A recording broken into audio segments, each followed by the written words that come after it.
February 14th, 1692, was not a romantic Valentine's Day in Salem Village, Massachusetts. In the cold, drafty Meetinghouse, Minister Samuel Parris looked out at his congregation and delivered a message that wasn't quite so loving. He said, "It is a woeful piece of our corruption in an evil time, when the wicked prosper and the godly party meet with vexations." Very romantic indeed. Welcome to Salem Witch Trials Daily. I'm Josh Hutchinson.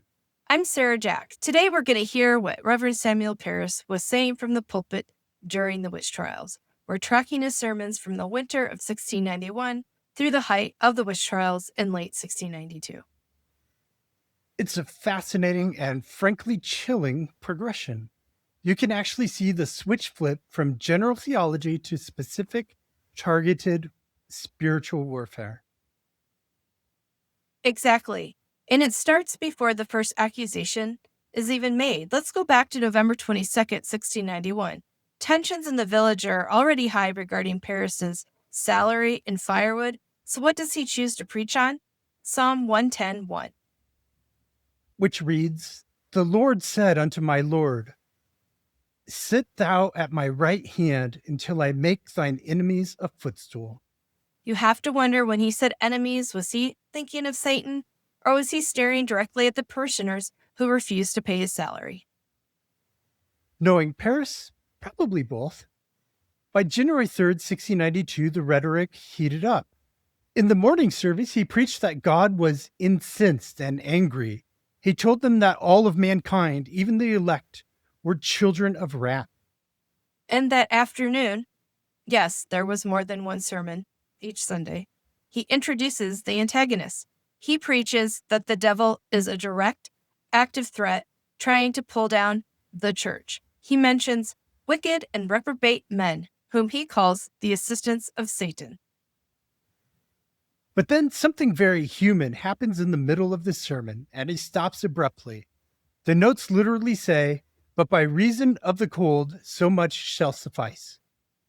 It's such a telling detail. It's the dead of winter. Parris is freezing because his town hasn't supplied enough firewood. His physical misery is fueling the spiritual narrative of persecution, but he's too cold. He's cold, he's angry, and he's telling the flock that the devil is at the door, but he's not warm enough to stand there and keep telling them that. By February 14th, that romantic Valentine's Day sermon we opened with, the witchcraft accusations have not opened up yet. Parris tells the congregation to war a good warfare. He's rallying the troops, but for what? The vague enemies from the November sermon are becoming real. By March 27th, the crisis has exploded. Parris addresses it head on. He mentions the dreadful witchcraft that has broken out, and then he turns to the story of Judas. This is a turning point. He quotes Christ saying, "Have not I chosen you 12, and one of you is a devil?" He isn't talking about scary monsters in the woods anymore. He's telling them the devil is sitting in the pew next to you. He even lists the sins that make someone a devil. It's a list of his personal grievances: slanderers, accusers of the godly, opposers of godliness, and number 5 on the list, envious persons as witches. And that same day, he publicly chastises Mary Sibley for baking the witch cake, using magic to find magic. He calls it going to the devil for help against the devil. And he claims that by baking this cake, the devil hath been raised amongst us. As spring turns to summer, the sermons disappear from the record. For June and July, his notebook just says "Sealess papers." These papers are lost. But the narrative picks up in a different book, the church record book. This is where theology turns into bureaucracy. It's August 14th. The trials are in full swing. Executions have begun. 6 people at this point have been executed, and 5 more are going to be executed in 5 days. But Parris notices some empty seats in the Meetinghouse. The families of the accused, Peter Cloyce, Samuel Nurse, John Tarbell, they've stopped coming to church. Isn't that understandable? Considering Parris is testifying against their wives and mothers. But the church votes to send a delegation to ask why they are absent. Imagine that knock on the door. Brother Tarbell, we noticed you missed communion. The report back on August 31st, 1692 is heartbreaking. Brother Tarbell is sick and can't speak. Brother Cloyce is hard to find because he is constantly at the prison in Ipswich, hanging out with his wife Sarah. So the church decides to wait further. There's not much else they can do. But Parris isn't done. On September 11th, after 6 more people are condemned, including church member Martha Cory, Parris returns to the pulpit.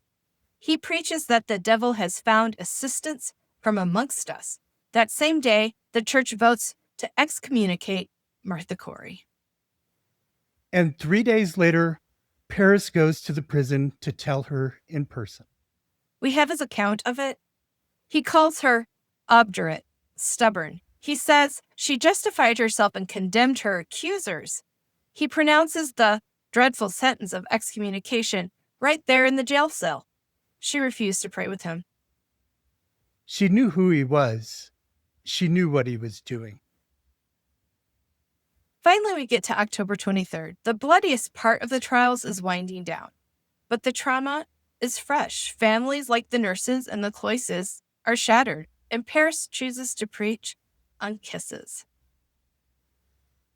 He says kisses are very sweet among true friends after some jars and differences. Kisses are exceeding sweet among friends that have been long absent. Jars and differences. Witch hunts. Absent, the very word he used to hunt down the nurse and Tarbell families. It's hard to read that and not feel the disconnect.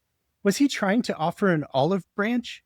Or was he completely oblivious to the fact that the absence he was talking about was caused by the executions?